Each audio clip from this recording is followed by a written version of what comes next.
बिस्मिल्लाहिर्रहमानिर्रहीम। अस्सलामुअलैकुम। अल्लाह ताला से दुआ है कि सब देखने और सुनने वालों की ज़िंदगी में अल्लाह पाक बहुत बहुत आसानियाँ पैदा कर दे। तो जी आज हम बात करेंगे दिन का राजा जो पौधा है इस पे, और ये कि इसकी केयर कैसे करनी है, इसको प्रोपोगेट कैसे कर सकते हैं आप आसानी से। तो सबसे पहले हम बात करें इस पौधे को लगाने का मकसद क्या है। तो ये पौधा जो है एक खुशबूदार फूल वाला पौधा है। इसके फूलों में बहुत अच्छी खुशबू होती है और दिन के टाइम में ये पौधा जो है फूल खिलाता है और बहुत प्यारी बीनी बीनी सी उसकी खुशबू जो होती है फैल जाती है इर्द गिर्द, और वाइट कलर के इसमें फूल आते हैं।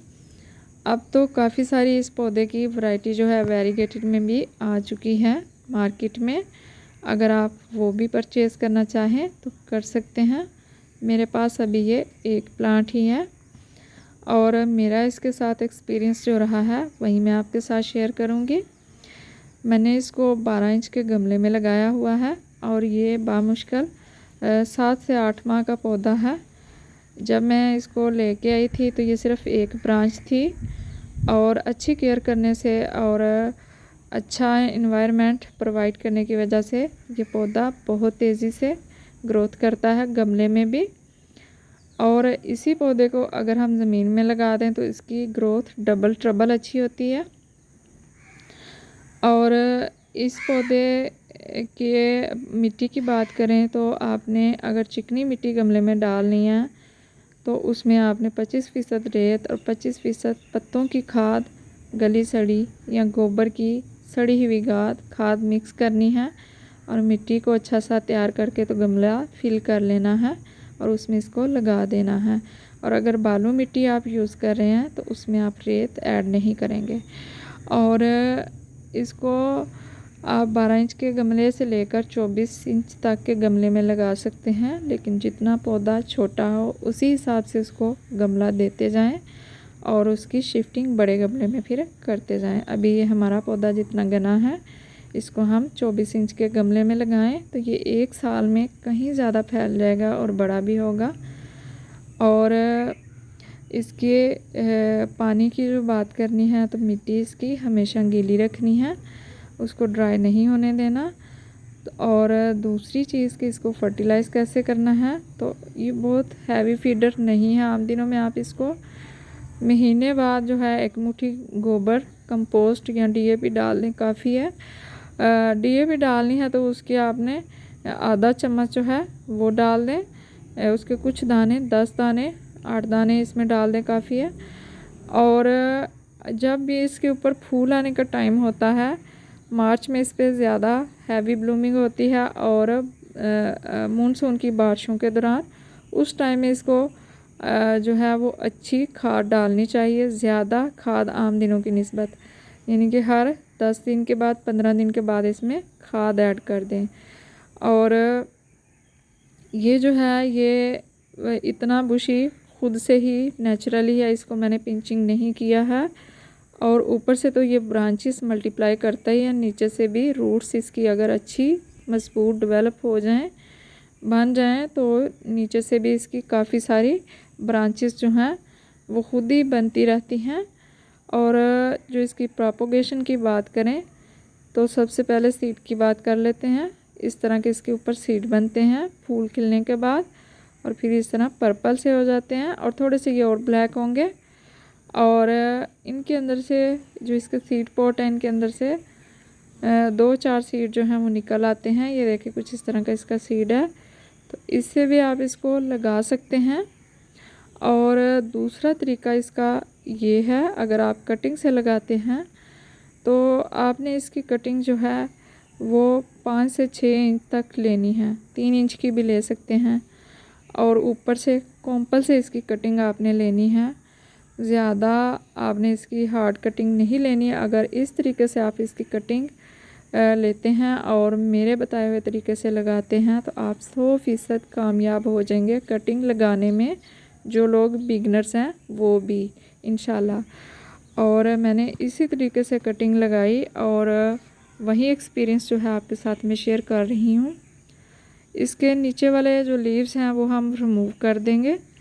ये तकरीबन 3 इंच की कटिंग होगी, ज़्यादा बड़ी नहीं काटी है मैंने। और इसकी कटिंग जो है आप अगस्त के स्टार्ट से लेकर आप सितंबर अक्टूबर तक जो है वो लगा सकते हैं। उसके बाद आप इसको फरवरी मार्च में भी लगा सकते हैं। और कटिंग लगा के आपने इसको धूप में नहीं रखना, छांव में रख देना है। और मिट्टी इसकी भी आपने वैसी बनानी है जैसी आप पौधा लगाने के लिए बना रहे हैं। और इस पॉट में ऑलरेडी जो है मेरी एक कटिंग लगी हुई है, 2 लगी हुई हैं, एक मोगरा की है, उसकी भी रूट्स बन चुकी हैं। तो इसी वाले पॉट में ये वाली कटिंग मैं आपको लगा के दिखा रही हूँ। इतना सा पोर्शन जो है मिट्टी के अंदर दबा देंगे अच्छे से। और 2 हफ्ते के बाद ये है जो है अपनी रूट्स बना लेता है ये वाली कटिंग जो है, और बहुत अच्छी इसकी रूट्स बनती हैं। तो इसको आपने छांव में रखना और मिट्टी गीली रखनी है, कीचड़ नहीं उसमें बनने देना और ना ही बिल्कुल ड्राई होने देनी है। और ये पौधा देखें बन चुका है हमारा। ये कटिंग मैंने कुछ दिन पहले लगाई थी। और मैं तो कहीं भी किसी भी गमले में कटिंग लगा देती हूँ, मुझे एक्सपीरियंस हो चुका है कटिंग से लगाने का। लेकिन जो बिगिनर्स हैं वो एहतियात करें और इसी तरीके से लगाएंगे तो वो कामयाब हो जाएंगे इंशाल्लाह। तो ये भी छोटी सी कटिंग है, देखें लगाई है। और रूट्स इसकी नीचे से देखें बहुत जल्दी मल्टीप्लाई हुई हैं। और नर्सरी वाले जो लोग होते हैं वो ज़्यादा पौधे इसी तरीके से बनाते हैं। और ज़्यादा जो पौधे होते हैं उनकी ऊपर से कॉम्पल लेके तो वहीं लगाते हैं। हार्ड वुड जो होती है पौधे की वो देर से रूट्स डेवलप करती है, लेकिन जो सॉफ्ट ब्रांच होती है उससे जल्दी निकल आती हैं। और ये पौधा देखें, ये भी 1 महीना पहले, कुछ दिन ऊपर हो गए होंगे महीने से, मैंने लगाया था। और इसने ब्रांचेस भी निकालना स्टार्ट हो गई। और ये भी 2-3 इंच की कटिंग ही कॉम्पल ही मैंने उतार के यहाँ से तो लगाई थी। तो इसने ब्रांचेस भी इस कटिंग ने काफ़ी अच्छी बना ली हैं। तो नेक्स्ट जो है ये फरवरी मार्च में फूल भी कटिंग देगी, कटिंग के ऊपर आएंगे। लेकिन उतने ज़्यादा फूल नहीं आएंगे, जितना पौधा हेल्थी होता जाएगा उसी तरीके से उसके ऊपर हैवी ब्लूमिंग होगी। अगर पौधा छोटा है तो वो उतने फ्लावर्स ही बनाएगा जितने वो कैरी कर सकता है। और इस पौधे को बुशी करने के लिए हमें कुछ नहीं करना पड़ता। सबसे अच्छी बात मुझे इसकी ये लगती है कि ये रूट से भी मल्टीप्लाई होता रहता है और ऊपर से भी इसकी काफ़ी नई जो ब्रांचेस हैं वो बनती रहती हैं। तो इस तरीके से आप कटिंग्स जो है वो लगा सकते हैं और नए नए पौधे जो हैं बना के तो अपने गार्डन में रख सकते हैं, अपने दोस्तों को गिफ्ट कर सकते हैं। और आप लोगों ने इसके ऊपर अगर कोई स्प्रे करना है तो मुझे तो अभी तक कोई ज़रूरत नहीं पड़ी है, कोई इसके ऊपर सेक्ट मुझे नज़र नहीं आया है। तो अगर करना है तो हल्का सा डिश वॉशर और हल्की सी 1 चुटकी हल्दी लेके पानी में मिक्स करें और उसका स्प्रे कर दें अगर आपको नीड पड़ जाती है, कभी दूसरे पौधों से सेक्ट्स आ जाते हैं तो जी बताइएगा कि आपको हमारी आज की वीडियो कैसी लगी है। अगर अच्छी लगी है तो प्लीज़ लाइक और शेयर कर दें अपने दोस्तों के साथ। और जिन लोगों ने हमारे चैनल को सब्सक्राइब नहीं किया वो सब्सक्राइब करें। हमें दुआ में याद रखें। अल्लाह हाफिज़।